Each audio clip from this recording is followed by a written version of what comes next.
Live है। जय हिंद प्यारे साथियों, नमस्कार। कैसे हैं आप सब? उम्मीद है मेरे सभी भाई बहन एकदम शानदार, लाजवाब, जबरदस्त, बेहतरीन होंगे और अपनी तैयारी में उम्मीद है आप सभी बहुत अच्छे तरीके से जुटे हुए होंगे।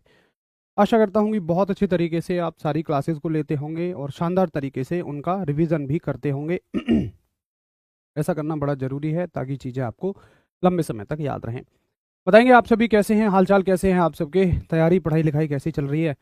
और मैं आपसे एक क्वेश्चन पूछ लेता हूँ, तब तक मैं आपसे बातचीत भी करता रहूँगा। और क्वेश्चन है हमारा कि क्वेश्चन है आज का मेरा आपसे, कल हम लोगों ने प्रतिरोध को फिनिश किया था, तो मैं पूछूंगा कि अगर आई का मान दे रखा हो आपको 10 एम्पियर और वी बराबर 200 वोल्ट हो तो आर का मान बताइए। चलो, मैंने आज एक छोटा सा न्यूमेरिकल पूछ लिया, ऑप्शन नहीं देंगे, केवल आपको इससे कैलकुलेट करना है। तो आज प्यारे साथियों एक हमारे, अगर हम कहें, भारतीय वीर इतिहास में एक बड़ा ही याद रखने वाला दिन है। और दिन है हमारा पुलवामा अटैक को लेके। शायद आप सभी नहीं भूले होंगे, कोई भी नहीं भूला होगा उन वीरों की शहादत को, उन सेना के जवानों की शहादत को जो मातृभूमि की रक्षा के लिए अपने प्राणों को न्यौछावर कर गए। और हमें सभी को, उन सभी को याद भी रखना चाहिए। और देखिए, खैर, जो एक सेना होती है, सेना का तो देश की सेवा में एक डायरेक्टली योगदान होता है। उतना योगदान तो किसी भी सरकारी नौकरी में रहकर नहीं किया जा सकता, लेकिन फिर भी उसका कुछ अंश हम पूरा जरूर करते हैं जब हम एक सरकारी नौकरी से जुड़े होते हैं। तो गवर्नमेंट जॉब से जुड़ने का मतलब हम देश की सेवा में जा रहे हैं, चाहे हम किसी भी विभाग में हों, कहीं भी हों। तो अगर हम वास्तव में ये चाहते हैं कि हाँ, हमारे जो सेना के जवान हैं जो शहीद हो गए हैं या जो अभी वर्तमान में अपनी ड्यूटियाँ दे रहे हैं, अगर हम सच में उनके लिए कुछ करना चाहते हैं तो फिर हमें भी देश सेवा में जाना चाहिए, क्योंकि कहीं ना कहीं इन चीज़ों का डायरेक्ट असर वहाँ पर भी पड़ता है। चलिए जी, बहुत ही अच्छा, बहुत ही शानदार। और एक ही लय में आपका एक ही उत्तर है, और ये है 22। अभी तक मैं एक चीज़ की कमी देख पा रहा हूँ, आप मात्रकों को ठीक से नहीं लिख के चल रहे हैं। जैसे ये तो चलो सभी ने कह दिया कि भैया आर बराबर वी बटे आई है, और वी की वैल्यू है 220 और आई की वैल्यू है 10, इससे ये कट गया और उत्तर आ गया आपको 22 ओम, 22 ओम। तो 22 ओम। अब 22 कुछ साथी वोल्ट कह रहे हैं, कुछ खाली 22 कह रहे हैं। आप हमेशा मात्रक के साथ बात करने की आदत डालिए कि भैया जी इसका उत्तर होगा 22 ओम। ठीक है, चलो। ये बात मुझे समझ में आ गई यहाँ तक। अब देखिए, आज का जो हमारा टॉपिक है वो है प्रतिरोधों का संयोजन, कॉम्बिनेशन ऑफ रेजिस्टेंस। उम्मीद है आप सभी प्रतिरोध को भूले नहीं होंगे। मैंने आपको पिक्चर दिखाई थी कि कहाँ कैसे रेजिस्टेंस लगता है, प्रतिरोध कहाँ लगता है। तो जितने भी विद्युत परिपथ हैं, जितने भी इलेक्ट्रिक सर्किट हैं, इलेक्ट्रिक सर्किट का मतलब आपके घरों में जो भी विद्युत के उपकरण हैं, चाहे वो पंखा है, चाहे वो आपका कंप्यूटर है, चाहे वो आपका ये बल्ब है, तमाम तरह के विद्युत उपकरणों में प्रतिरोध का इस्तेमाल किया जाता है। अब देखो, केवल एक अकेला प्रतिरोध सारा काम नहीं कर सकता है। हम कई सारे प्रतिरोधों को लेते हैं और जोड़ते हैं। आओ मैं फिर से आपको एक बार दिखा देता हूं कि एक्चुअल में प्रतिरोधों को कहाँ जोड़ा जाता है। देखिए, रजिस्टर्स, रजिस्टर्स इन ए सर्किट आपको यहां दिख जाएंगे। देखो, ये आप देखिए, ये एक प्लेट का हिस्सा है, ये सारे के सारे प्लेट के हिस्से हैं। जैसे आप और अच्छे से यहाँ समझ में आ जाएगा, ये बढ़िया आपको दिख रहा होगा। तो देखो, यहाँ पर कई सारे रजिस्टर्स लिए हुए हैं, उनको यहाँ जोड़ा हुआ है, उनको यहाँ जोड़ा हुआ है, यहाँ भी जोड़ा हुआ है। तो इन प्रतिरोधों को, इन रजिस्टर्स को जोड़ा जाता है। अब जरा हम ये देखते हैं कि रजिस्टर्स को क्यों जोड़ा जाता है। पहला प्रश्न हमारा ये उठता है। फिर हम देखेंगे कि जब हमें ये पता लग जाए कि अच्छा इसलिए जोड़ा जाता है, मान लो मुझे पता लग गया कि दो कामों के लिए जोड़ा जाता है, अपने दो उद्देश्य फुलफिल करने के लिए जोड़ा जाता है, तो फिर हम ये देखेंगे कि इस उद्देश्य को पूरा करने के लिए किस तरीके से जोड़ते हैं और इस उद्देश्य को पूरा करने के लिए किस तरीके से जोड़ते हैं। आओ जरा एक बार देखते हैं। सुनो कि मान के चलिए मेरे पास दो प्रतिरोध अवेलेबल हैं। ये जो छोटे छोटे से आपको दिख रहे हैं ना, ये हमारे पास होते हैं, एक तरह से उपकरण ही तो है। मान के चलिए मेरे पास दो प्रतिरोध हैं। एक मेरे पास रखा हुआ है ये, एक सेकंड रुको, इनकी आकृति ऐसे होती है ना। एक तो मेरे पास रखा हुआ है ये है 2 ओम का। एक दूसरा प्रतिरोध मेरे पास रखा हुआ है, पहले के रखे हुए हैं, मान लो मैं कभी इन्हें खरीद के लाया था। ये रखा हुआ है मेरे पास 4 ओम का। ठीक, ये मेरे पास रखे हुए हैं, लेकिन मुझे जरूरत पड़ती है 6 ओम की। मान लो कहीं मुझे जरूरत पड़ी किसी उपकरण में कि भाई 6 ओम का प्रतिरोध होना चाहिए। एक तो जरूरत पड़ती है मुझे, पहली जरूरत पड़ी कि भाई मुझे 6 ओम का प्रतिरोध चाहिए, और एक दूसरी जरूरत पड़ी मुझे कि भाई मुझे चाहिए 0.75 ओम का प्रतिरोध।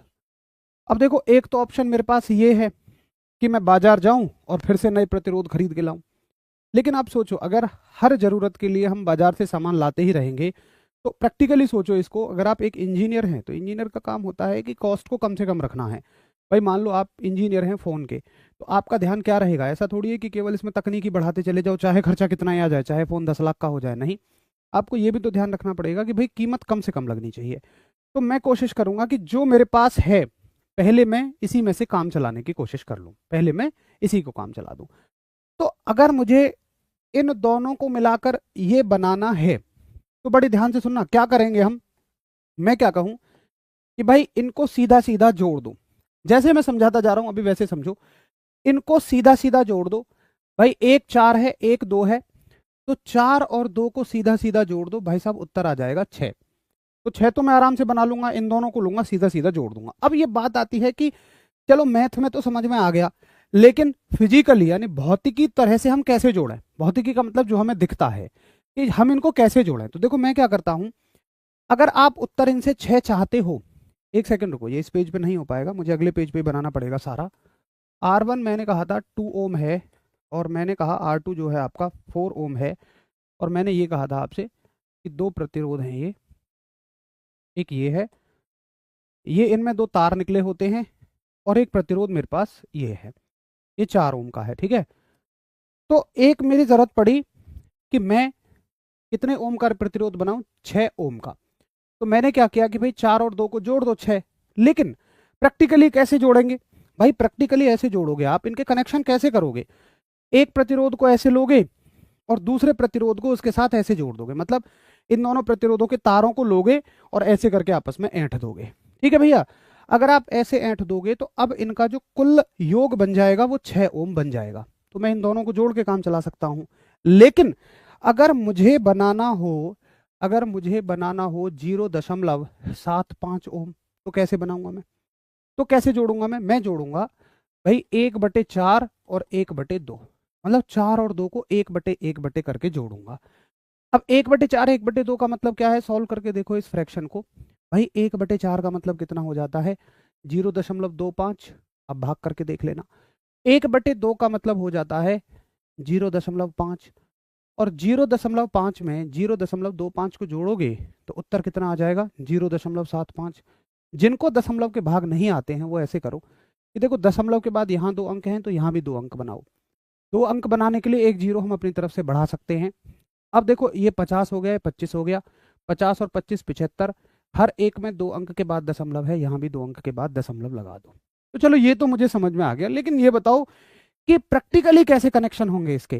तो भैया जी प्रैक्टिकली कनेक्शन ऐसे होंगे सॉरी, कि आप इस प्रतिरोध को ऐसे रखोगे और इस वाले प्रतिरोध को ऐसे रखोगे, और देखो यहां तो हमने इन दोनों के एक एक तार को मिलाया था।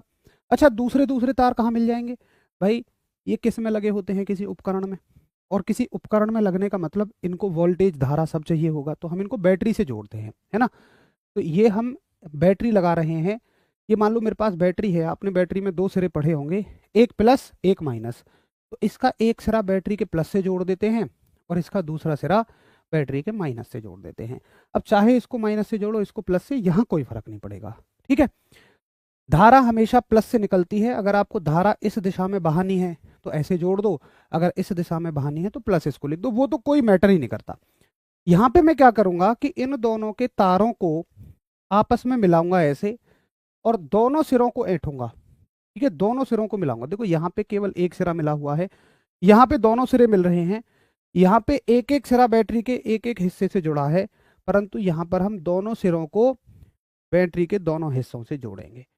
तो प्रैक्टिकली अगर आप इन एक 4 ओम को और एक 2 ओम को जोड़ दोगे तो उत्तर ये आ जाएगा। और प्रैक्टिकली अगर आप एक 4 ओम को और एक 2 ओम को जोड़ दोगे तो इनका उत्तर ये आ जाएगा। अब जरा मुझे बताइए कि आपको बात समझ में आई? वो छोड़िए वो आप छोड़िए, कि सीरीज़ है, पैरेलल है, स्टेप बाय स्टेप सारी चीज़ें समझ में आ जाएंगी। पहले मुझे इतना बताओ कि मेरे पास उपलब्ध प्रतिरोध जो हैं 4 और 2, उनसे मैंने 6 भी बना दिया और 0.75 भी बना लिया। मतलब ये प्रैक्टिकल है, अगर आप प्रैक्टिकली करके देखेंगे ना कि दो प्रतिरोध लाओ, एक बार उनको ऐसे जोड़ो तो उनका उत्तर 6 आ जाएगा। टोटल जो रेजिस्टेंस बनेगा, अगर आप प्रतिरोध नापने वाली मशीन लेकर आएँ और इस तरह के जुड़ाव के प्रतिरोध को, कुल प्रतिरोध को मापें तो वो 6 आएगा, और इस तरह के टोटल प्रतिरोध को मापेंगे तो वो 0.75 आ जाएगा। सीधा सीधा प्रैक्टिकली मशीन से अगर आप मापोगे तो, अगर आप ऐसे जोड़ दोगे तो मशीन से मापना 6 आ जाएगा, ऐसे मापोगे मशीन से मापना 0.75 आ जाएगा। ठीक है, तो ये हमने देख लिया। अब सुनो, इस जरूरत के बारे में पहचानो, आप इस जरूरत के बारे में पहचानो एक बार कि आखिर हमारी जरूरतें क्या हैं। तो मेरी ज़रूरत ये थी, अब बड़े ध्यान से सुनना। अच्छा चलो एक एक करके लिख लेते हैं सारी चीज़ों को। तो देखो, इस तरह के संयोजन को जब हम प्रतिरोध के एक एक हिस्से को जोड़ते हैं और दूसरे दूसरे हिस्से को बैटरी से जोड़ते हैं, इसका नाम होता है श्रेणी संयोजन, यानी कि सीरीज कॉम्बिनेशन। और इस तरह जब हम दोनों हिस्सों को जोड़ देते हैं, इसको बोला जाता है समांतर संयोजन। बहुत सारे साथी ना रट लेते हैं, डायग्राम के हिसाब से रट लेते हैं कि पिक्चर ऐसी दिख रही है तो ये, पिक्चर ऐसी दिख रही है तो ये। पिक्चर के हिसाब से मत रटना, ठीक है? आप इसकी तस्वीर के हिसाब से मत रटना, आप कनेक्शन के हिसाब से रटना कि अगर दोनों ऐसे मिले हैं तो श्रेणी और दोनों इस तरह से मिले हैं तो समांतर। ठीक है भैया, चलो हमें भी ये बात हो गई। अब आप समझ गए होंगे कि प्रतिरोधों को जोड़ने के दो तरीके हैं। तो लिखिए, आप हेडिंग डालिए, प्रतिरोधों का संयोजन। प्रतिरोधों का संयोजन। अभी तक हमने ये देखा कि आखिर हम क्यों करते हैं ऐसा, क्योंकि हम कुछ भी पढ़ रहे हैं विज्ञान में तो उसका एक मतलब है। आखिर हम क्यों कर रहे हैं, अब देखेंगे इससे कैसे कैसे सवाल बनते हैं, है ना? यानी कि कॉम्बिनेशन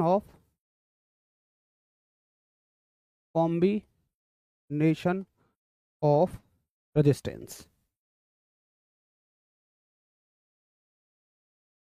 प्रतिरोधों का संयोजन, कॉम्बिनेशन ऑफ रेजिस्टेंस।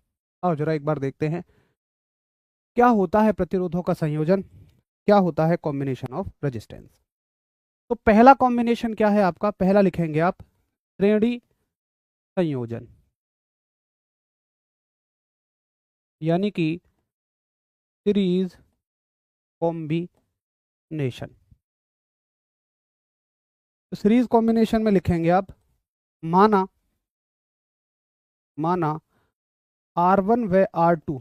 अच्छा, ये दो नहीं हो सकते, कितने भी हो सकते हैं, लेकिन अगर मान लो जो नियम 2 के साथ लग रहा है वही 10 के साथ लगेगा, तो ये तो कितने भी हो सकते हैं। माना R1 व R2, हम बस ये मान लेते हैं यहाँ पर दो प्रतिरोधों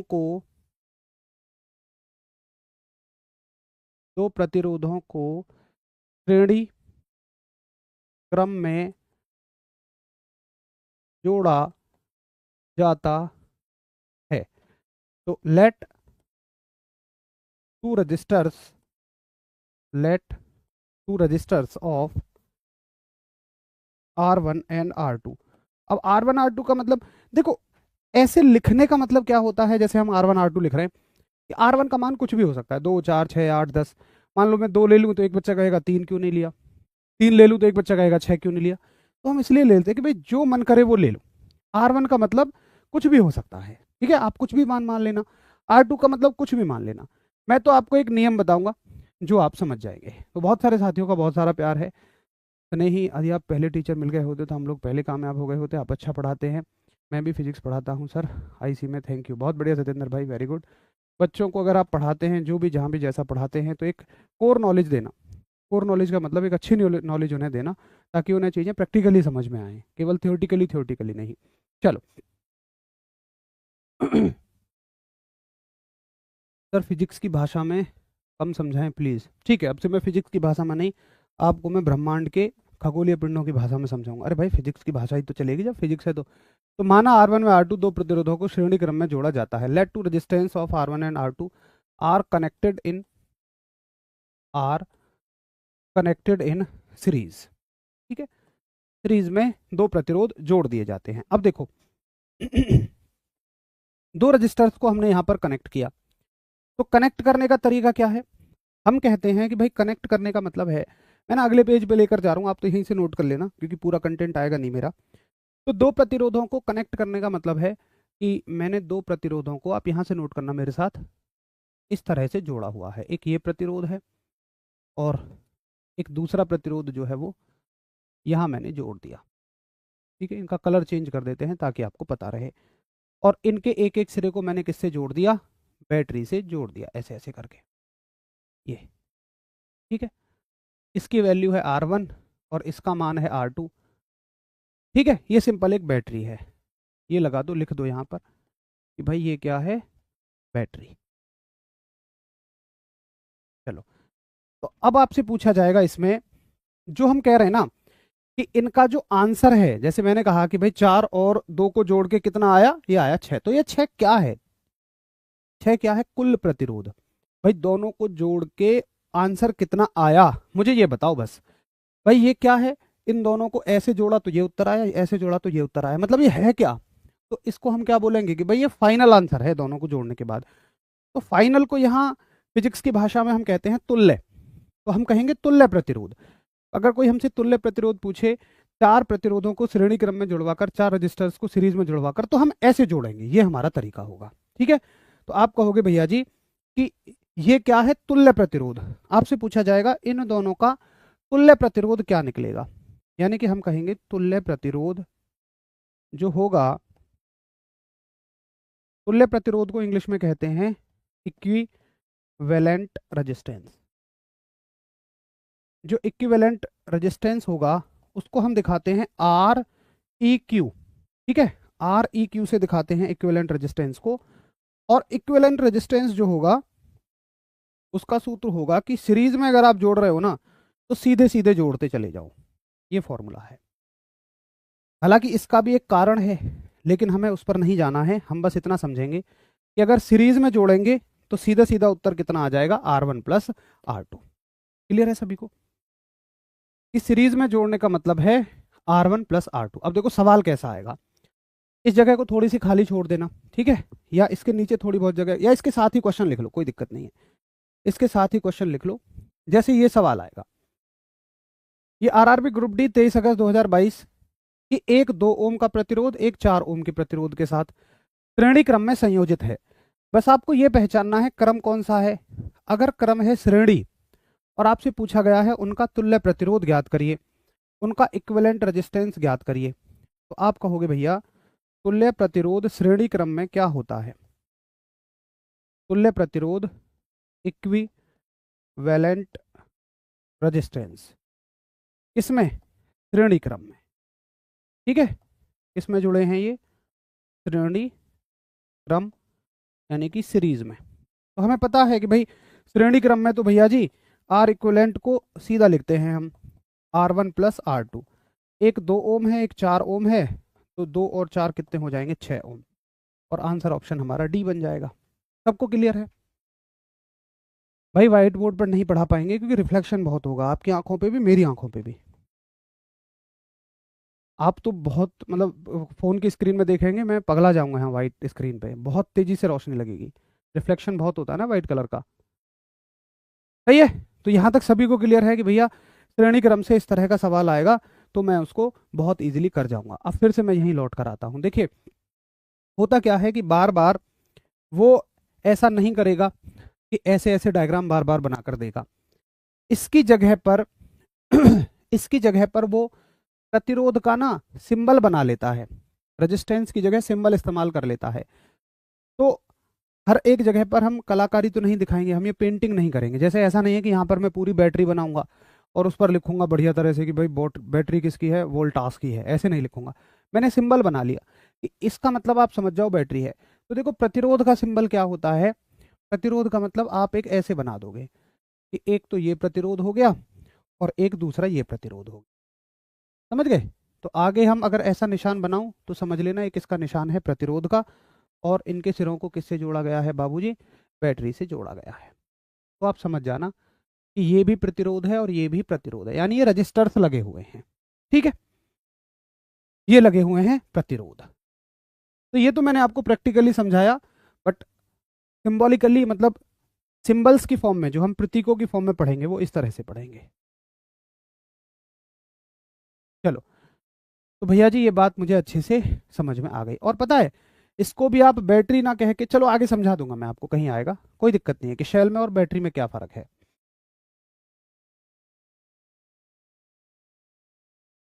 चलो, तो मुझे ये समझ में आ गया कि तुल्य प्रतिरोध कैसा होगा अगर हम इनको श्रेणी क्रम में जोड़ते हैं। तो कौन सा संयोजन है? ये श्रेणी क्रम का संयोजन है, ठीक है। अब देखो, एक बात आप बहुत अच्छे से ध्यान रखना, मैं कुछ लिखवा रहा हूं और उस चीज को बगैर क्यों पूछे कि ऐसा क्यों होता है, कैसे होता है, क्यों कैसे से सवाल नहीं आएगा, सवाल आएगा जो मैं आपको लिखवा रहा हूं। और एक बात अगर आपने याद कर ली तो ये मान लेना कि बहुत अच्छे से आपके सारे संकट कट जाएंगे। ये टॉपिक सबके पेपर में सभी के लिए बड़ा मुश्किल होता है, लेकिन मैं वादा कर रहा हूं, अगर मैं जितनी बातें बताऊं उन पर बगैर क्वेश्चन मार्क लगाए आप चीज़ों को समझें और याद कर लें, आपके लिए सबसे आसान होगा। पेपर से बाहर निकलने पे जहाँ लोग कह रहे होंगे अरे यार कॉम्बिनेशन ऑफ रेजिस्टेंस को सवाल तो समझ ही ना आयो, वहाँ तुम कह रहे होगे उसका उत्तर तो ये था चुटकियों में। मुझसे आगे बताओगे, मैं कहूँगा बिल्कुल ठीक उत्तर है। जो मैं लिखवा रहा हूँ वो लिखते चले जाओ। देखिए, अगली बात लिखो श्रेणी क्रम में। भाई बैटरी में से क्या चलता है? अच्छा, आप चाहे इसको बैटरी से जोड़ो, बैटरी में और बाहर से जो आपके घरों में प्रत्यावर्ती धारा आती है, मतलब बिजली वाली धारा, ऐसे मान लो, अभी प्रत्यावर्ती दिष्ट छोड़ो, वो आगे पढ़ेंगे। एक तो धारा देखो बैटरी की होती है, एक होती है जो आप प्लग में लगाते हो। तो दोनों में से कोई सी भी धारा दे दो, कोई सा भी बिजली दे दो, वो वोल्टेज और करंट ही चलेगा। तो चाहे बैटरी कहिए चाहे कोई और धारा कहिए, क्या चलेगा यहाँ से? वोल्टेज और करंट चलेगा, ठीक है। तो आप क्या याद रखोगे कि देखो भैया, एक बात याद रखना, लिख लो चाहे उसको, कि श्रेणी क्रम में श्रेणी क्रम में धारा समान रहती है। श्रेणी क्रम में धारा समान रहती है, यानी कि इन सीरीज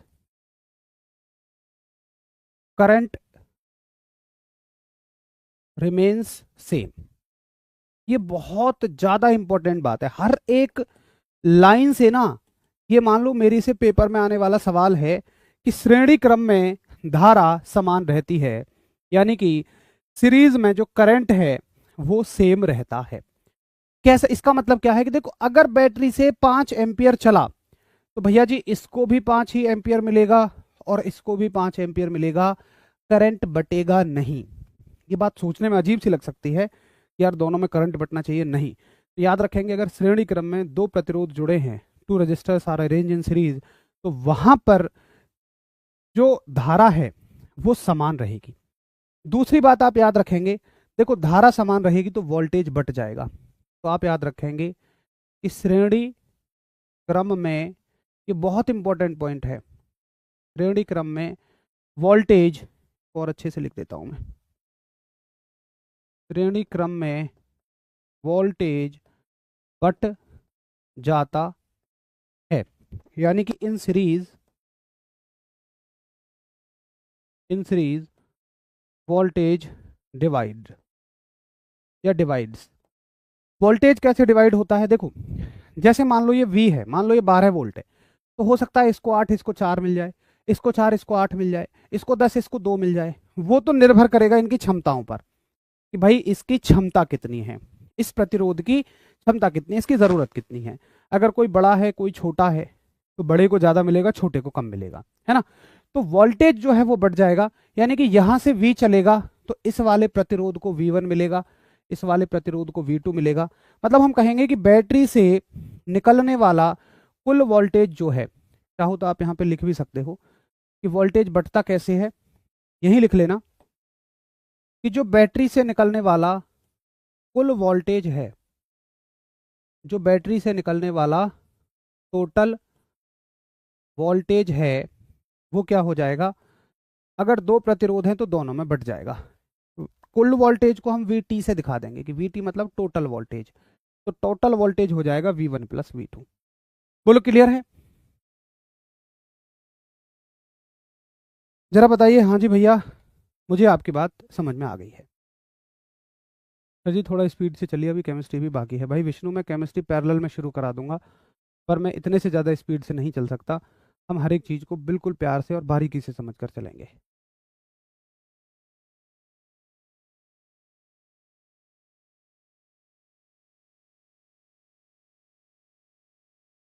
तो बताइए जरा कि हाँ जी भैया, मुझे आपकी इतनी बात समझ में आ गई है कि सीरीज में श्रेणी क्रम में धारा समान रहती है और श्रेणी क्रम में वोल्टेज बढ़ जाता है। बस इतनी सी बात आपको डायरेक्टली याद रखनी है, ठीक है।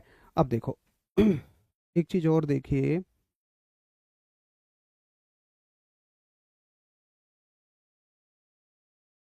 जैसे देखो ये सवाल आएगा, जो मैंने चीज आपको अभी कराई है इससे संबंधित सवाल आ जाएगा ये।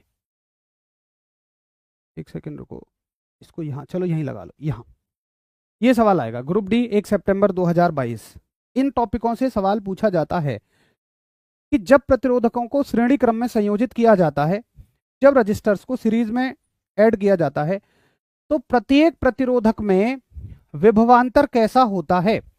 विभवांतर का मतलब है वोल्टेज। विभवांतर का मतलब क्या है साथी? वोल्टेज। तो मुझे बताओ कि जब प्रतिरोधकों को श्रेणी में जोड़ा जाएगा तो विभवांतर कैसा होता है। आप सारे ऑप्शंस को छोड़िए, ये कह रहा है समान रूप से विभाजित होता है या समान होता है, इनको तो छोड़ ही दो भाई, इन दोनों को देखो। ये कह रहा है समान रूप से विभाजित होता है। पता है समान रूप से विभाजित होने का मतलब क्या है? मान लो ये कह रहा है दो प्रतिरोध हैं और वो किसी बैटरी से जुड़े हुए हैं, मान लो वो 12 वोल्ट से जुड़े हुए हैं, बैटरी 12 वोल्ट की है, तो समान रूप से विभाजित का मतलब इसको भी 6 वोल्ट इसको भी 6 वोल्ट, विभाजित का मतलब तो क्या है? बटना। तो क्या विभव बटता है? इसमें कंफ्यूज हो सकते हो आप। ये समान नहीं कह रहे, कह रहे समान रूप से विभाजित। विभाजित का मतलब तो बटना है ना, डिवाइडेड का मतलब डिवाइड होना। तो क्या डिवाइड होता है? नहीं। अरे भाई श्रेणी क्रम में तो अगर ये 12 वोल्ट है तो इसको भी 12 वोल्ट मिलेगा और इसको भी 12 वोल्ट मिलेगा। ओ सॉरी सॉरी सॉरी, उल्टा बता दिया मैंने बच्चे, सॉरी। समान रूप से विभाजित होता है या समान रहता है? तो सॉरी, हाँ, विभव जो है वो समान रूप से विभाजित होता है ना। तो कुछ इसको मिल जाएगा कुछ इसको मिल जाएगा, सॉरी, सी बिल्कुल करेक्ट आंसर होगा। मुझे धारा का याद रहा था, सॉरी। आप सभी का बिल्कुल बिल्कुल करेक्ट आंसर है कि भैया इक्वली डिवाइडेड हो जाता है, समान रूप से विभाजित हो जाता है ना। ये तो नहीं कहोगे समान रहता है, भाई समान तो धारा रहती है और ये तो होंगे ही नहीं। अच्छा एक सेकंड और रुको, एक सेकंड और रुको। ओहो, सुनो सुनो सुनो सुनो बच्चे, सॉरी, थोड़ा सा मैंने ना धारा के चक्कर में आपको उल्टा बता दिया है। इस क्वेश्चन को पूरे को एक बार फिर से समझो। मैंने धारा के चक्कर में आपको गड़बड़ करा दिया, मुझे लगा धारा पूछा है, इसमें पूछा है विभवांतर। तो पहले सारे ऑप्शंस को देखो, क्या समान होगा? आप कहोगे कि नहीं भैया समान तो नहीं होगा। ठीक है, पहली चीज सुनो सुनो सुनो, गलत गलत बता दिया मैंने, उसके लिए सॉरी। उसके चक्कर में आप गलत उत्तर कर रहे हो, पहले समझो। समान तो नहीं होगा। अब ये कहता है क्या समान रूप से विभाजित होगा? देखो भाई, हम ये कैसे कह सकते हैं कि इक्वली डिवाइड होगा? मान लो ये 12 वोल्ट है तो इसको 6 मिलेगा इसको 6 मिलेगा, ये तो हम नहीं कह सकते भाई। ये तो प्रतिरोधों की कैपेसिटी पर डिपेंड करेगा ना। मान लो ये 12 पूरियां हैं, ये एक थोड़ा मोटा सा आदमी एक पतला सा आदमी है, जिसकी खुराक ज्यादा है, इसकी खुराक ज्यादा है, इसकी खुराक कम है। अगर इसको बटना है तो भाई इसकी कैपेसिटी के हिसाब से बटेगा ना। समान कैसे बट जाएगा? जरूरी थोड़ी है कि भाई इसकी खुराक मोटे वाले की 6 पूरियां हैं तो बेचारे छोटे वाले को भी 6 पूरियां खानी है। तो विभाजित तो होगा ठीक है, लेकिन समान रूप से नहीं होगा। समान रूप से केवल तब होगा जब इनकी क्षमताएं समान हो। सवाल में ऐसा तो कहीं नहीं दिया कि भाई इनकी क्षमताएं समान हो, वो तो बस कह रहा है दो प्रतिरोधक हैं। तो क्षमताएं समान हो भी सकती है नहीं भी हो सकती है, मुझे थोड़े ना क्लियर है। तो 100% तो ये बात सही नहीं है कि भाई समान रूप से विभाजित होगा। हाँ, प्रतिरोधकों के समानुपाती होगा, तो ये बात बिल्कुल ठीक है। प्रतिरोधक के समानुपाती का मतलब जितना उसका मान है, जितनी उसकी वैल्यू है उतना मिल जाएगा उसको, जितना उसको चाहिए। प्रतिरोधक के समानुपाती का मतलब देखो, हम ये पढ़ते हैं ना V बराबर IR, बोलो यस और नो। और हम कह रहे हैं कि भाई हर एक को कितना रेजिस्टेंस, हर एक को कितना वोल्टेज मिलेगा, तो मैं कहूंगा कि भाई जितनी इसकी क्षमता होगी, इसको कितना मिलेगा जितनी इसकी क्षमता होगी। यानी वोल्टेज अनुक्रमानुपाती होगा आर के। अनुक्रमानुपाती का मतलब कि जितना इसकी क्षमता होगी उतना वोल्टेज मिल जाएगा। तो आप कहोगे कि भैया ये प्रतिरोधक के समानुपाती होगा, पहली चीज। दूसरा, इसको ऐसे भी समझ सकते हो कि देखो मुझे एक बात बताओ, अगर आपको मजा ना आ जाए तो कहना, सारी चीजें अगर याद हो तो इस परिपथ में आप मुझे बताओ क्या समान है? आप कहोगे धारा। तो अगर ये चीज समान है तो मतलब ये कांस्टेंट है। कांस्टेंट का मतलब इसके और इसके लिए, मैंने कहा था कांस्टेंट का मतलब है ऐसा नहीं है दुनिया जहान के लिए कांस्टेंट हो। वो कहता है जी मैं कांस्टेंट हूं इसके और इसके लिए, मतलब इसमें भी समान इसमें भी समान। तो इन दोनों को हटाकर हम अनुक्रमानुपाती का निशान लगा सकते हैं और ये आर हो जाएगा। तो आप कहोगे कि विभव अनुक्रमानुपाती होता है आर के। ठीक है, तो आप ये नहीं कहोगे कि ये तो ठीक है कि बढ़ता है, लेकिन ये नहीं कहोगे कि समान रूप से बढ़ता है। भाई आप कहोगे कि जितना जिसका प्रतिरोध है उसके हिसाब से बढ़ जाएगा। भाई ये ज्यादा है तो इसको ज्यादा मिलेगा, ये कम है तो इसको कम मिलेगा, सिर्फ इतनी सी बात है। अब बताओ क्लियर है सभी को? तो इसका उत्तर सही होगा बिल्कुल बी, कि भाई प्रतिरोधकों के समानुपाती हो जाएगा, प्रोपोर्शनल टू रेजिस्टेंस। एक बार बताएंगे हाँ जी भैया मुझे बात समझ में आ गई है।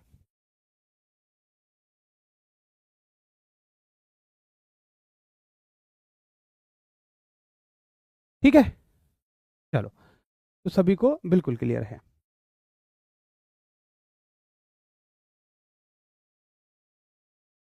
बहुत बढ़िया।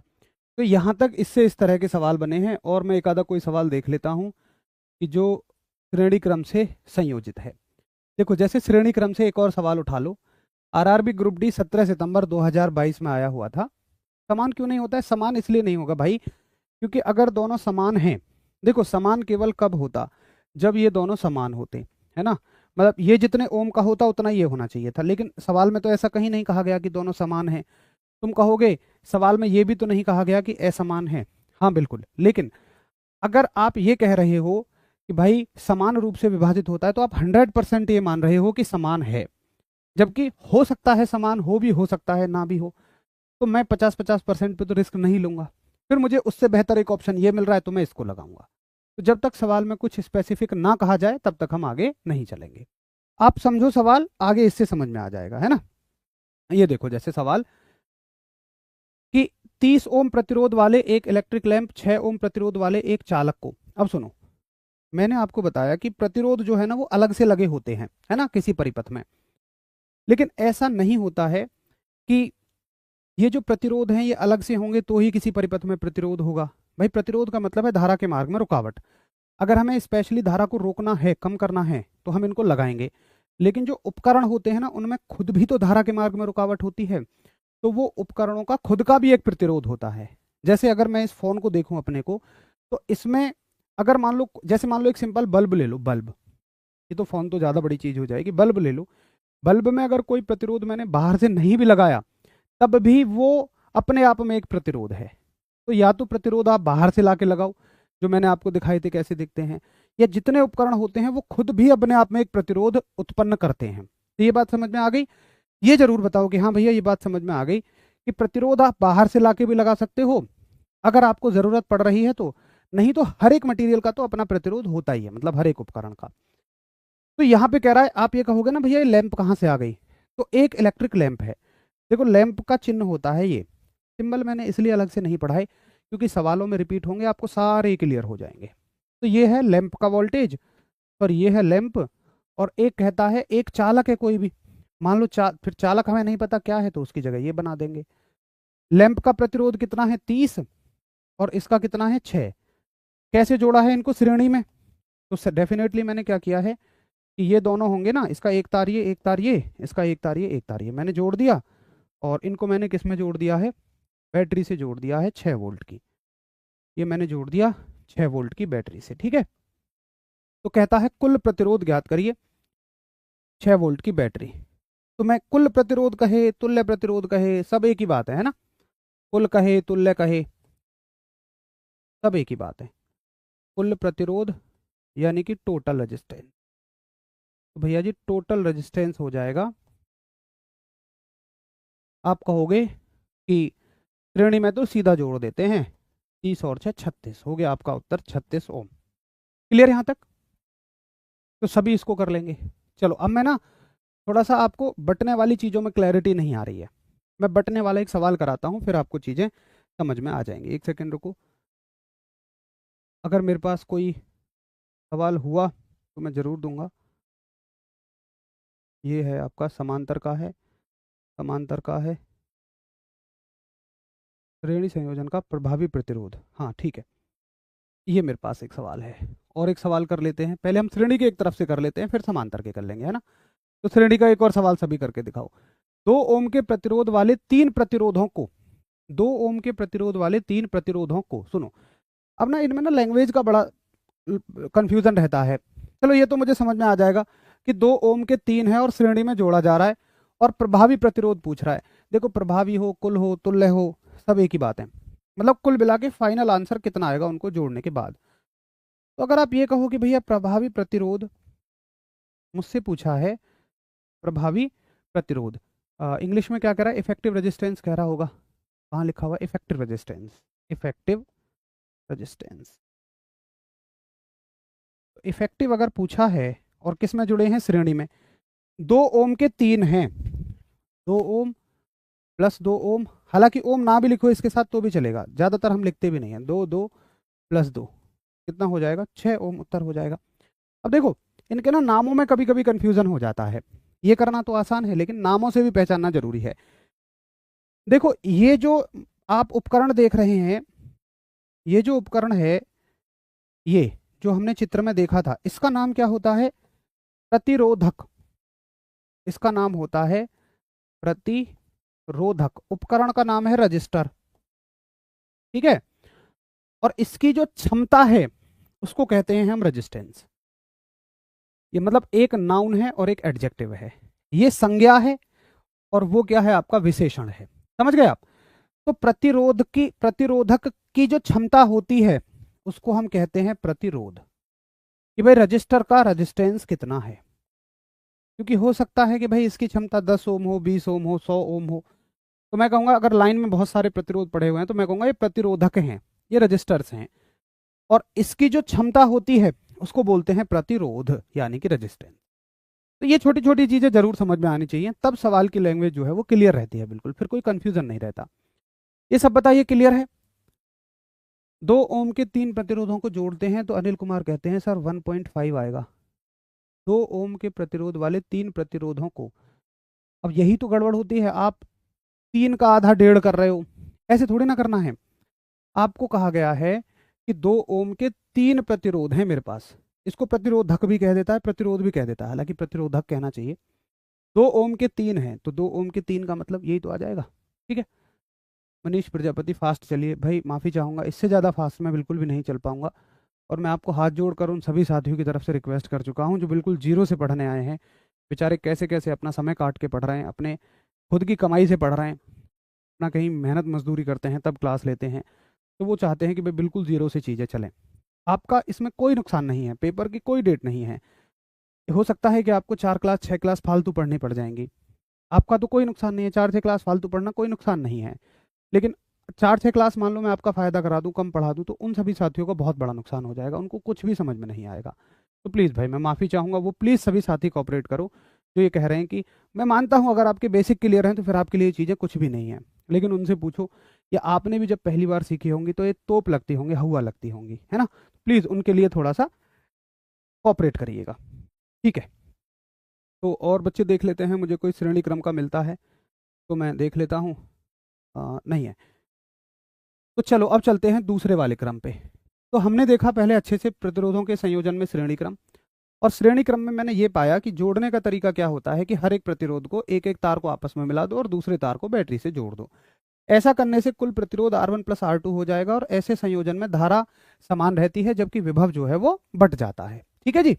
चलो ये सारे के सारे प्रश्न मैंने आपको करा दिए प्रीवियस ईयर, जिससे आपको एक क्लैरिटी हो गई। ये तो समांतर के हैं, यहाँ तक करा दिए।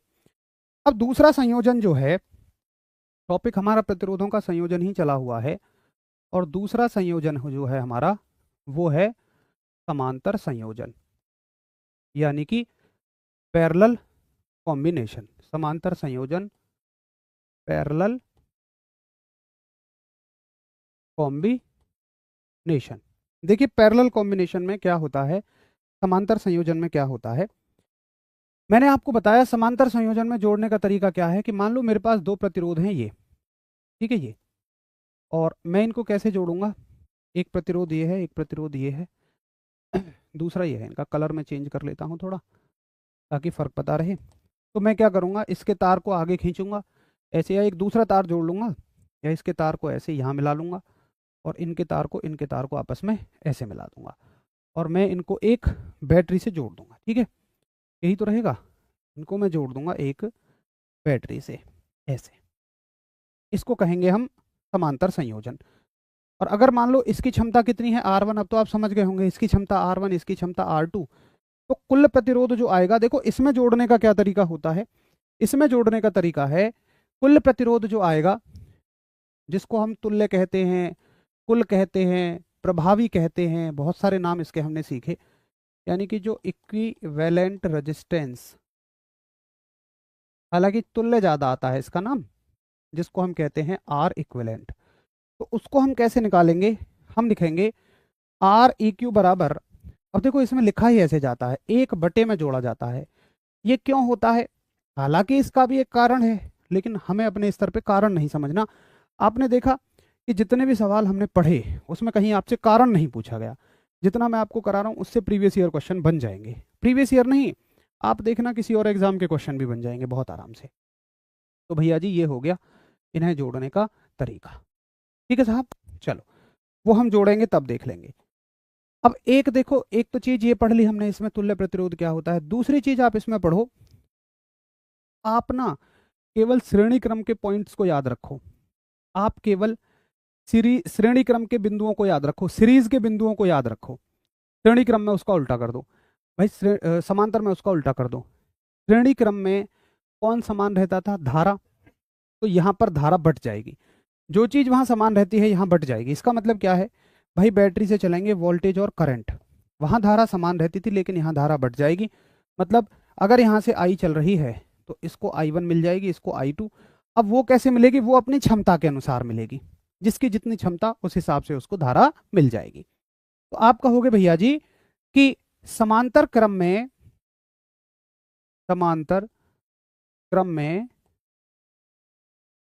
धारा बट जाती है, समांतर क्रम में धारा बट जाती है, यानी कि इन पैरेलल करंट डिवाइड्स। तो ये बात मुझे क्लियर समझ में आ गई कि भैया धारा बढ़ जाती है, ठीक। वहीं समांतर क्रम में वोल्टेज सेम रहता है, वहां से इसका उल्टा कर दो, समांतर क्रम में वोल्टेज समान रहता है, यानी कि in parallel voltage remains same, कि भैया वोल्टेज जो है वो समान रहेगा। मतलब अगर यहां से V वोल्टेज चला है तो देखो प्यारे भाई, इसको भी V मिलेगा और इसको भी V मिलेगा, है ना। और धारा वाली लाइन में हो सके तो थोड़ी बहुत जगह बच गई हो तो मैं लिखा नहीं भूल गया, थोड़ा सा ऐसे लिख लेना कि धारा जो रहेगी, टोटल धारा जो रहेगी, ये यहाँ से मान लो टोटल करंट है, कुल धारा है, ये दो हिस्सों में बट जाएगी, I1 प्लस I2। I1 कितना होगा, I2 कितना होगा, ये तो निर्भर करेगा कि उनकी क्षमता कितनी है, ठीक है, क्लियर। सर इसमें कुछ उपकरण जोड़कर दिखाओ तो और अच्छे से समझ में आ जाएगा। भाई बिट्टू यहाँ तो मुश्किल हो जाएगा ना थोड़ा सा, कि उपकरण लाना फिर उनको जोड़ना, फिर तो और क्लास बहुत बड़ी हो जाएगी। असल में वहाँ से सवाल नहीं आएगा, सवाल ये आएगा, और जितना ज़्यादा हम इन पर समय लगा लें वो ज़्यादा अच्छा है। फिर तो जो साथी थोड़ा सा फास्ट चलना चाहते हैं और ज़्यादा परेशान हो जाएंगे। और उपकरण तो मैंने आपको बता ही दिए, इसकी जगह कोई उपकरण मान लो, पंखा मान लो, इसकी जगह आप एक बिजली का बल्ब मान लो, बस।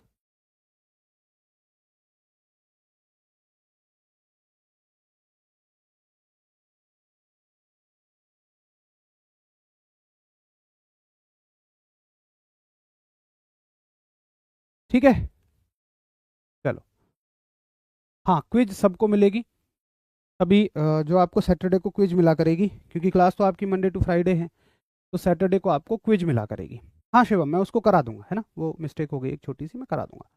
क्विज सबको मिला करेगी, जितने अब तक हमने पढ़ लिया है उसके 20 क्वेश्चंस की आपको क्विज मिलेगी, उस क्विज को करिएगा, ठीक है भैया जी। तो ये पॉइंट हमें समझ में आ गए। अब देखो इससे बनने वाले सवालों को, ये देखिए, इसका उत्तर करिए। 2 सितंबर 2022 को आया हुआ सवाल कि 696 के प्रतिरोधक समांतर क्रम में संयोजित हैं तो परिणामी प्रतिरोध कितना होगा। देखिए मुझे पता है जब समांतर में है और परिणामी क्या होता है, 1/R इक्विवेलेंट, तो मैं कैसे जोड़ूंगा, 696, 1/6 1/9 1/6। अब देखो भाई, जिन साथियों को भिन्न के सवाल सरल करने नहीं आते होंगे वो सीखो पहले, है ना। आओ पहले क्या करते हैं, लैसे लेते हैं, 6 9 6 का लैसे लेते हैं। मुझे बताओ, लैसे लेना तो सभी को आता होगा, नहीं आता होगा तो और सीखो। किससे काटते हैं, किसी ऐसी संख्या से जिससे सब कट जाएं। 3 से सब कट जाएंगे, 3 दूनी 6, 3 तिया 9, 3 दूनी 6। अब ऐसी संख्या से काटो जिससे सब कट जाए, नहीं कट रहे तो ऐसी संख्या ले लो जिससे अधिकतम कट जाए, 2 से सब मैक्सिमम कट जाएंगे, ये कट जाएगा। ये नहीं कट रहा तो इसको ऐसे ही रहने दो, ये कट जाएगा। अब 3 से इसको एक एक को तो एक एक ही रहने दो, ये एक बार कट गया। जब एक एक बन जाता है छोड़ देते हैं और इन सब की गुणा कर दो, वही लैसे होता है। तो 3 दूनी 6, 6 तिया 18, ये हो गया लैसे। तो 6 9 6 का लैसे हो गया 18। अब भैया 6 से मुझे बताओ 18 में करो भाग, कितने बार जाएगा, 3 बार, और उसकी गुणा यहाँ कर दिया करो। 6 में 18 का भाग करो, 3 बार जाएगा, 3 एकम 3, ठीक। 9 में 18 का भाग दो, 9 दूनी 18 और 2 एकम 2। 6 में 18 का भाग दो, 3 और 3 एकम 3, ठीक। कितना उत्तर आ जाएगा, आप कहोगे भैया जी 3 और 2 5 और 3 8, 8/18। लेकिन अभी हमारा उत्तर नहीं आया, समझो क्यों। हम यहाँ पर क्या कह रहे हैं, 1/r इक्विवेलेंट आ गया हमारा 8/18। लेकिन मुझे जो उत्तर चाहिए ना, मुझे उत्तर 1/r इक्विवेलेंट नहीं चाहिए, मुझे उत्तर चाहिए r इक्विवेलेंट, समझे। मुझे उत्तर ये चाहिए। तो अगर आपको यहां से ये बनाना है तो इसको उल्टा करना पड़ेगा, तो इसको भी उल्टा करना पड़ेगा। ये हो जाएगा 18/8। ये गलती हम कर देते हैं, शुरू में मैंने भी छोटी सी कर दी है, उसको मैं सही करा दूंगा।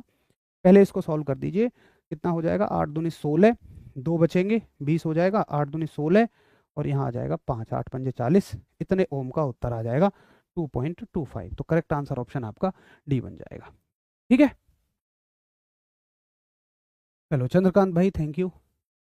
अब देखो एक चीज़ देखो, यहाँ मैंने छोटी सी मिस्टेक कर दी थी कि 1/4 1/2 तो कर दिया था, लेकिन इसको ना उल्टा करना भूल गया था मैं, है ना। तो इसको ऐसे मत सरल करो, एक काम करो, इसको हम ऐसे ही सरल करें ना जैसे हम करते हैं।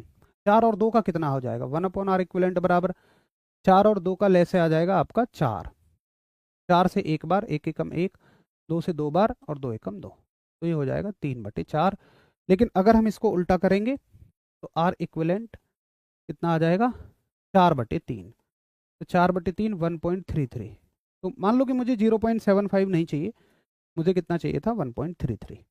वो तो जस्ट मैंने आपको एक समझाने के लिए कहा था, इसको भूल भी जाओ कोई दिक्कत नहीं है। काम की बात यह है जो हमने इस सवाल में समझी है। बताओ क्लियर है सभी को कि 2.25 ठीक आंसर आएगा।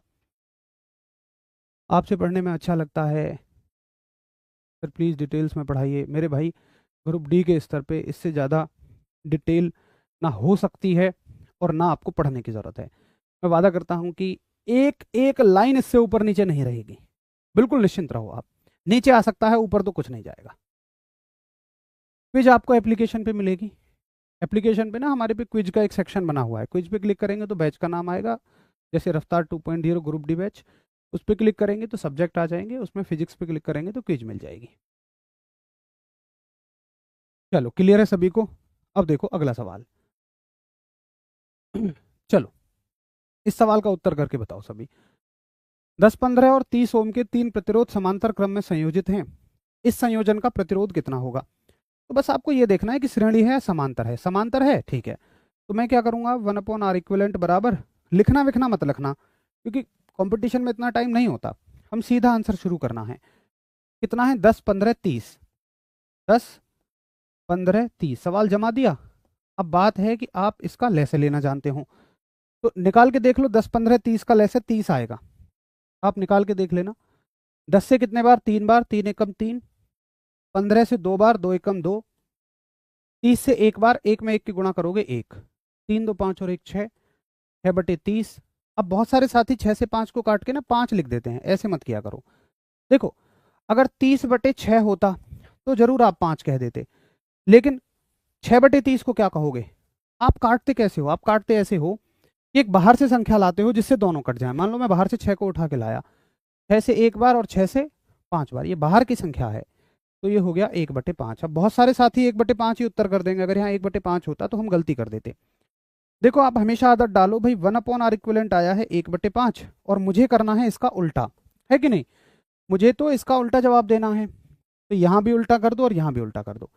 1/5 का उल्टा 5/1 हो जाएगा, और 5/1 का मतलब है 5, नीचे 1 का कोई मतलब नहीं होता, तो उत्तर आ जाएगा आपका 5 ओम। क्लियर है? चलो, थैंक यू आप सभी का, बहुत सारा आभार प्यार। जिनको ये चीज़ें पहले समझ नहीं आती थी बट अभी समझ में आ रही हैं, उनको बहुत अच्छे से सारी चीज़ें क्लियर हो रही हैं। और ग्रुप डी में देखो, कोई भी ऐसा नहीं है कि मतलब आप ये कहते हो जी प्रीवियस ईयर के अलावा भी तो कुछ आ सकता है। ग्रुप डी ने कुछ छोड़ा ही नहीं। असल में 99 शिफ्टों में पेपर हुआ, और उनको इसी चैप्टर से क्वेश्चन देना था लेवल को मेंटेन करने के लिए। मान लो रजिस्टर से उन्होंने किसी एक शिफ्ट में क्वेश्चन दिया, तो हर शिफ्ट में देना था। तो 99 दिनों 3 शिफ्टें, लगभग आपकी 297 शिफ्ट हुई, 297 प्रश्न उन्होंने करवाए हुए हैं। तो कुछ बाहर बच ही नहीं सकता। आप इसके प्रीवियस ईयर कर लो, सब कुछ क्लियर होता हुआ आपका चला जाएगा। तो आज और एक सवाल करते हैं। बताओ फटाफट से, संयोजन का प्रतिरोध समांतर में क्या हो जाएगा? इसका उत्तर सभी करिए। 2 और 3 ओम प्रतिरोध वाले दो प्रतिरोधों का समांतर संयोजन। तो समांतर में डायरेक्ट नहीं जोड़ेंगे, हम क्या करेंगे, 1/R इक्विवेलेंट इक्वल्स टू 1/2 1/3। 3 और 2 का एलसीएम 6 आ जाएगा। 2 से 3 बार 3 वन जा 3, 3 से 2 बार 2 एकम 2, तो कितना हो जाएगा 5/6। 5/6 उत्तर नहीं होगा हमारा, हमें इसको उल्टा करना है। यहाँ उल्टा करोगे, यहाँ भी उल्टा करोगे, 6/5, और ये हो जाएगा 1.2 ओम। 12×5 तो 1.2 ohm. Correct answer option is B. ठीक है। फिजिक्स के न्यूमेरिकल के लिए बेस्ट बुक, देखो वैसे तो मैं क्लास में ही आपको मैक्सिमम करा रहा हूँ, बाकी हमारी जो रेलवे विज्ञान आ रही है आपको उसमें भी क्वेश्चंस मिल जाएंगे फिजिक्स के। आप देखिए इस क्वेश्चन को, तब तक अगर मेरे पिटारे में कुछ और होता है मैं ज़रूर कराता हूँ। देखो जैसे एक सवाल है, ये भी प्रीवियस ईयर है, आप इसको भी आराम से कर देंगे कि समांतर क्रम संयोजन में संयोजित प्रतिरोधों के परिणामी प्रतिरोध का सूत्र निम्न में से कौन सा है। तो केवल फॉर्मूला पूछा है, 9 सितंबर 2022। तो बहुत सारे साथी ज़्यादा से ज़्यादा इसमें गलती कर सकते थे कि वो R बराबर 1/R लगा देंगे। वो नहीं करना है, आपको करना है 1/R बराबर, है ना। इसमें फ़र्क है। तो आपका करेक्ट आंसर ऑप्शन कौन सा होगा, ये 1/R। थोड़ा सा ध्यान से हमें उत्तर करना है, बस ऐसे आते हुए सवालों में हमें कोई मिस्टेक, कोई गलती नहीं रखनी है। आसान है। और हाँ, तो देखो अगला सवाल देखिए आप, कि समांतर क्रम में संयोजित 10 ओम और 40 ओम के दो प्रतिरोधों का निवल प्रतिरोध। निवल का मतलब नेट में वही है ना, तुल्य को कभी निवल कहेगा, कभी प्रभावी कहेगा, कभी कुल कहेगा, कुछ भी कह सकता है। आपको बस देखना है कि 10 और 40 है और कैसे है समांतर में। तो बस सीधा फॉर्मूला लगाओगे कि भैया 1/R इक्विवेलेंट बराबर 1/10 1/40। 10 और 40 का एलसीएम 40, 10 से 4 बार 4 एकम 4, और 40 से 1 बार 1 एकम 1, कितना हो जाएगा 5/40। यहाँ से उत्तर मत करना, हमेशा आदत डालो ऐसे उत्तर करने की, इसको भी उल्टा करो, इसको भी उल्टा करो, नहीं तो गलती जरूर हो जाएगी। 5 से कितने बार, 8 बार। असल में ऐसे काटोगे ना, 5 से 8 बार, 5 से 1 बार, 8/1 लिखोगे, नीचे 1 का कोई मतलब नहीं होता। हाँ, 1/8 को 8 मत लिख देना, है ना। 8/1 को 8 लिखा जा सकता है। तो ये चीज़ें अच्छे से ध्यान रखना। उत्तर हो जाएगा आपका 8 ओम। क्लियर? तो एक कॉन्फिडेंस आपका बढ़ रहा होगा कि हाँ, अगर हम उसी टॉपिक को पढ़ें, उसी के प्रीवियस ईयर क्वेश्चंस हम कर लें, तो निश्चित तौर पर चीज़ें अच्छी समझ में आती हैं। अच्छा, अगला सवाल देखो, एक और सवाल देख लो। ये है आपका क्वेश्चन ए। प्रत्येक 9 ओम के 3 प्रतिरोध समांतर क्रम में संयोजित हैं, उनका तुल्य प्रतिरोध ज्ञात कीजिए। 9 ओम के हैं और 3 हैं। 9 ओम के 3 तुल्य प्रतिरोध, तो 1/R इक्विवेलेंट बराबर आप क्या कहोगे, 3 है ना, तो 3 बार जोड़ दो भाई, 1 2 3। संख्या में 3 है, मान हर एक का 9 9 है, एलसीएम 9 आ जाएगा। 9 से 1 बार 1 एकम 1, ऐसे ही सबका 1 1 आ जाएगा, तो 3/9। ठीक है, तो R इक्विवेलेंट बराबर उल्टा कर दो, 9/3। 3 से 3 बार कट जाएगा, उत्तर आ जाएगा 3 ओम। उम्मीद है भाई अब सबको समझ में आ रही होंगी ये चीज़ें। तो ये हो गए आपके समांतर और श्रेणी प्रतिरोध से बनने वाले डायरेक्ट सवाल। समांतर और श्रेणी की एक स्टेज हमने क्लियर कर ली। अब हम कल इसके दूसरे स्टेज पे बनने वाले सवालों को क्लियर करेंगे, जो इनसे थोड़ा सा घुमा के पूछे जाते हैं। तो ये तो बिल्कुल डायरेक्ट पूछे जाने वाले सवाल हैं। आप देख रहे हैं ये भी खूब पूछे जाते हैं। अब कल हम शुरू करेंगे जो इनसे थोड़ा सा एक स्टेज ऊपर के सवाल पूछे जाते हैं, मतलब सवालों में पूछा कुछ और जाता है बट आधार यही होता है। तो मिलते हैं कल। कल तो आपकी क्लास नहीं होगी, अब ये क्लास मंडे को होगी। फिर से वही बात कि आपको सैटरडे संडे अच्छे से रिवीजन करना है शानदार तरीके से, जितना जब से कोर्स चला है तब से लेके अब तक का। मंडे में कोई भी साथी ब्लैंक ना आए, बस ये ना पूछे जी सीरीज क्या होता है, पैरेलल क्या होता है, समांतर श्रेणी कहाँ से होता है, ये कैसे आया, वो कैसे आया, क्योंकि आज हमने बहुत बेसिक से पढ़ा है। और चूंकि हमें उन साथियों का भी ख्याल रखना है जिनके बेसिक क्लियर हैं, अगर वो आपके साथ कॉम्प्रोमाइज़ कर रहे हैं तो आप भी करिए कि ऐसा ना हो फिर आप क्लास के बीच में फिर से वही बेसिक चीज़ें पूछें। तो बेसिक चीज़ों पे एक बार काम करा दिया जाए, उनको मजबूत बना लीजिए, क्योंकि दोबारा दोहराने का मतलब फिर वो साथी बहुत नाराज हो जाएंगे जो चाहते हैं कि थोड़ा सा इस क्लास में स्पीड से चला जाए। अगर वो आपके साथ कॉम्प्रोमाइज़ कर रहे हैं तो रिक्वेस्ट है आप भी उनके साथ कॉम्प्रोमाइज़ करिए। मिलते हैं फिर मंडे को। नमस्कार, धन्यवाद, जय हिंद।